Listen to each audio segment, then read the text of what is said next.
suami dan oknum istri dan diinformasikan dalam hal istri.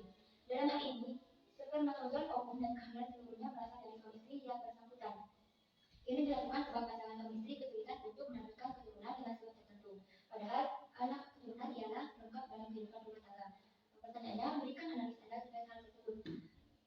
Dalam analisis saya, dalam melakukan program bayi tabung, prosesnya memang melalui pembuahan di luar, yaitu melalui pembuahan sperma suami dan oknum istri yang bersangkutan. Dan bayi tabung ini merupakan teknologi medis yang diadakan untuk membantu para pasangan yang kesulitan memiliki keturunan secara alami dapat memiliki anak. Melakukan program bayi tabung tentunya memiliki berbagai hal yang harus dihindari selama menjalani proses tersebut, seperti makanan atau minuman yang mengandung alkohol yang bisa membahayakan kandungan tersebut. Pertanyaan kedua, jika melakukan bayi tabung dengan alasan menjaga kondisi tubuh agar tetap menawan atau proses arteris, apakah dibolehkan dengan alasannya? Nah, menurut saya tidak boleh karena bayi tabung ini dikhususkan untuk pasangan yang sulit mendapatkan keturunan, bukan untuk orang yang menjaga kondisi tubuhnya agar tetap terlihat atletis dalam penanganan fisik. Jika memang seperti itu, dia sama saja merendahkan dirinya sebagai perempuan, merendahkan kodratnya sebagai perempuan karena kalau ibu hamil itu kan memang resikonya yang pasti memiliki bentuk perubahan tubuh. Jadi itu sudah menjadi risiko dalam setiap ibu hamil yang mengandung atau melahirkan nanti. Berbeda dengan wanita yang secara medis tidak bisa mengandung, itu diperbolehkan untuk melakukan bayi tabung. Yang ketiga, bagaimana pandangan Islam dalam hal menyelesaikan janin secara suami dan oknum istri pada rahim wanita lain? Dalam surah Al-Anbiya ayat 4 yang berbunyi, laqad khalaqnal insana fi ahsani taqwim. Nah, firman dia jelaskan bahwa menyelesaikan janin yang dibutuhkan pada wanita lain dengan cara pembuahan sel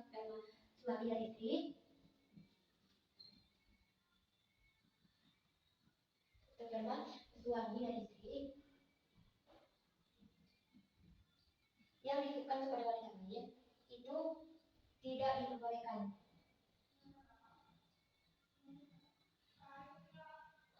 Kenapa?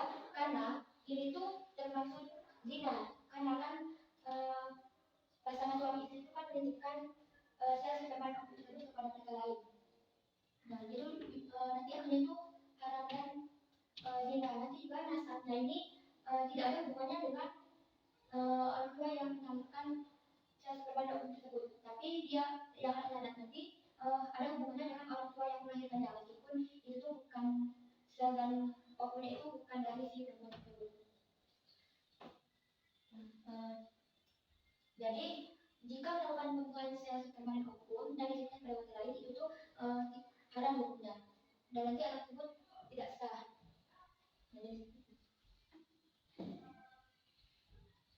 Karena jumhur ulama pun juga menghukumnya dengan haram karena disamakan dengan zina tersebut. Karena nasabnya itu sudah tercampur, jadi tidak ada hubungannya nanti dengan orang tua yang telah menyumbangkan sel sperma dan oknum tersebut.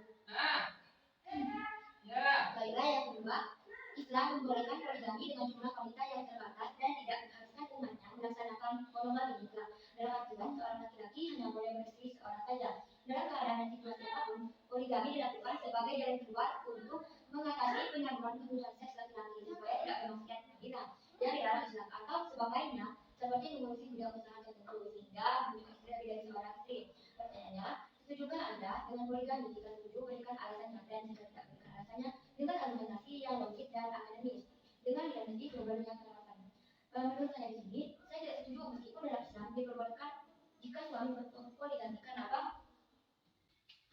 Setujukah Anda dengan poligami? Jika setuju, berikan alasannya, dan jika tidak, berikan alasannya dengan argumentasi yang logis dan akademis, dengan diagnosis berbagai yang penerapan. Nah, menurut saya di sini saya tidak setuju karena meskipun dalam Islam memperbolehkan poligami, tapi yang sekarang poligami itu menyimpang dari zamannya Rasulullah SAW. Di mana di zaman Rasulullah itu beliau itu menikahi wanita lain karena misalkan mungkin istrinya tidak bisa mengandung, dan juga menolong janda yang tidak mampu menghidupi kehidupannya sendiri, atau menolong janda yang memiliki banyak anak. Sedangkan di zaman sekarang mereka berpoligami, itu tidak adil. Banyak aspeknya berpoligami tidak adil. Tidak adil.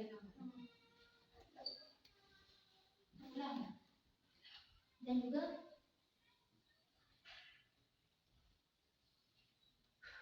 juga laki-laki itu berpoligami, kadang tidak kadang istri itu tidak tahu kalau si suami ini berpoligami. Nah itu misalnya poligami yang menyimpang yang terjadi sekarang di Indonesia.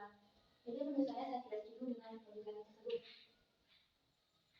Karena kan berpoligami juga harus adil. Misalnya si istrinya dikasih uang sejuta, ya istri pertamanya juga dikasih uang sejuta. Tapi sekarang kebanyakan istrinya kasih uang, istri pertamanya kasih uang 100, sedangkan istri yang keduanya itu dikasih uang 1 juta. Dan itu kan menyebabkan kecemburuan. Baiklah selanjutnya yang bagaimana pandangan hukum negara undang-undang hukum Islam terkait kasus poligami. Dalam hukum Islam, poligami diizinkan dengan syarat-syarat tertentu.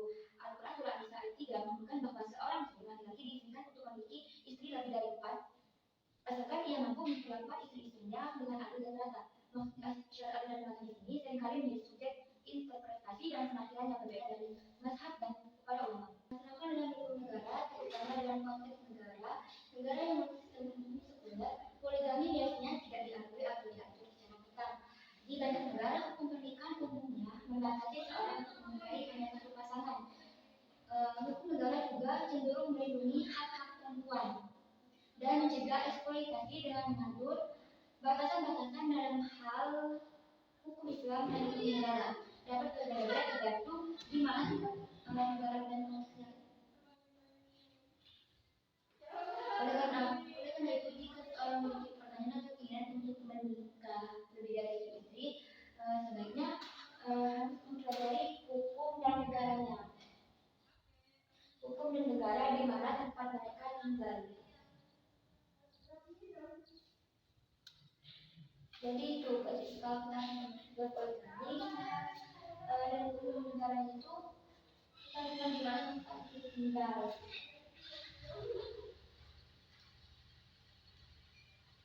Baiklah, yang ketiga mengenai aborsi merupakan fenomena yang terjadi di lingkungan masyarakat sekarang dengan beragam alasan. Karena aborsi dilakukan kalangan muda yang kehamilannya tidak dikehendaki dan tidak melalui ikatan pernikahan yang sah, ataupun juga bisa dilakukan oleh pasangan suami istri yang sah dengan sebab mendesak atau darurat. Pertanyaannya, berikan pandangan Anda terkait aborsi dan bagaimana pandangan para ulama terkait dengan hal tersebut. Nah, menurut saya sendiri mengenai aborsi,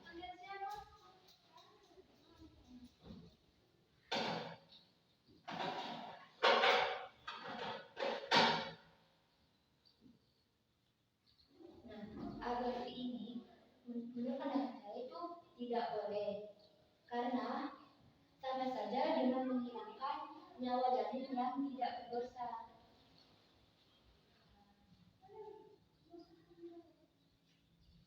Kan anak itu adalah anugerah yang dititipkan oleh Tuhan kepada kita.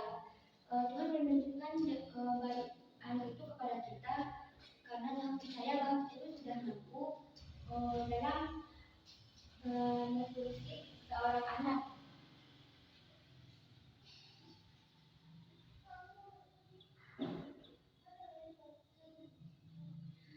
Bayi yang dititipkan itu adalah rezeki dari Tuhan yang dititipkan melalui kita, kemudian kita mengandungnya dan dilahirkan serta dibesarkan. Dengan kita melakukan aborsi, maka tentu saja kita mendapat rezeki. Nah, tentu saja kita mendapat rezeki. Belajar. Seperti yang kita ketahui, aborsi ini dilakukan bukan karena keinginan kita, tapi karena terjadi kecelakaan yang luar kehendak dan kemampuan manusia. Seperti aborsi ini ada dua, yaitu secara alami dan secara sengaja. Nah, aborsi alami ini misalnya terjadi kecelakaan yang tidak diinginkan oleh manusia sendiri, mengalami pendarahan, ataupun si ibunya ini karena kecelakaan tadi terjadi mengancam nyawa, jadi digugurkan si janin tersebut. Nah, sedangkan yang melakukan secara sengaja ini itu benar dilakukan oleh anak muda zaman sekarang, di mana mereka pergaulannya bebas. Jadi karena mereka itu memiliki beban moral dalam masyarakat karena mereka malu untuk hamil di luar nikah, jadi mereka mengambil jalan salah, yaitu melakukan aborsi. Nah, di sini juga harus pengawasan orang tua juga harus diperketat dan dipertegas karena anak itu jika sudah beranjak remaja, dari remaja beranjak dewasa, maka rentan dengan kejadian hamil di luar nikah. Kan tidak banyak di Indonesia yang seperti itu. Jadi melakukan aborsi itu tidak boleh, dan aborsi ini sama juga dengan melakukan kejahatan karena menghilangkan nyawa orang, nyawa yang tidak berdosa. Nah, pandangan para ulama mengenai aborsi. Beberapa ulama berpendapat bahwa ada yang membolehkan dan ada yang tidak membolehkan aborsi tersebut. Sedangkan dari mazhab Hanafi umumnya memperbolehkan aborsi selama 120 hari, sedangkan mazhab Syafi'i memperbolehkannya selama 40 sampai 45 hari. Kemudian pertanyaan kedua, bagaimana jika melakukan aborsi dengan alasan terindikasi bahwa anak yang lahir nanti cacat, apakah boleh atau haram? Berikan ketentuan hukum. Ya, hukumnya haram, berdosa, karena kan itu sama saja dengan menghilangkan nyawa janin yang tidak berdosa. Bahkan dia juga belum pernah melihat dunia, jadi itu tidak boleh. Nah, jadi hukumnya haram, berdosa karena sama saja menghilangkan nyawa yang tidak berdosa.